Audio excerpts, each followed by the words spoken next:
新闻头起身来关心到行政院针对国会职权法案提出复议案，顶礼拜去互立法院好决掉。今日总统赖清德表示，已经签署嘛会公布法案，不过嘛认定这个条文可能会违宪，所以申请释宪甲暂时处分。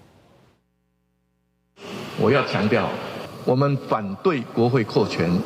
不是反对国会改革。改革国会的方式更应该合法。 合宪。总统赖清德第一遍伫总统府大厅发表谈话，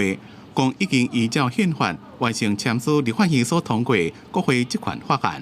严格加注侵害人民的基本权利等意见，认为有违宪的疑虑，所以宣布向宪法法庭申请释宪加暂时处分。基于守护宪政秩序、保护人民权利，我也在这里宣布，我将向宪法法庭 申请释宪以及暂时处分，治病如此，治国也是一样的道理。未经审慎评估讨论的法律或制度移植，也可能对国家的宪政运作、人民的权利保障造成不良后果。总统府委由律师说明六大申请释宪的理由，包括在无经过修宪情形之下，要求总统到立法院做国情报告，并且接受质询。 这抵触宪法的权力分立的原则，侵害总统的人事主动行政权。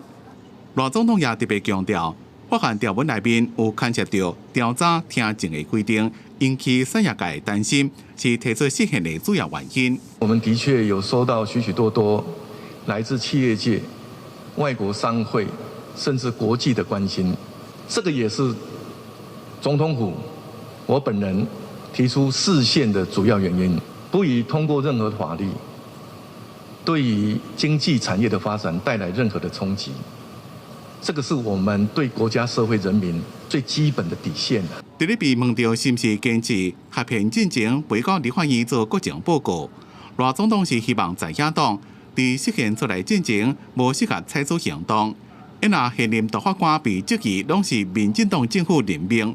赖清德回应讲。 大法官的阵容拢经过严谨的宪政程序，希望调解最后拢会当接受释宪的结果，才当平息宪政争议，让国家继续向前行。记者综合报道。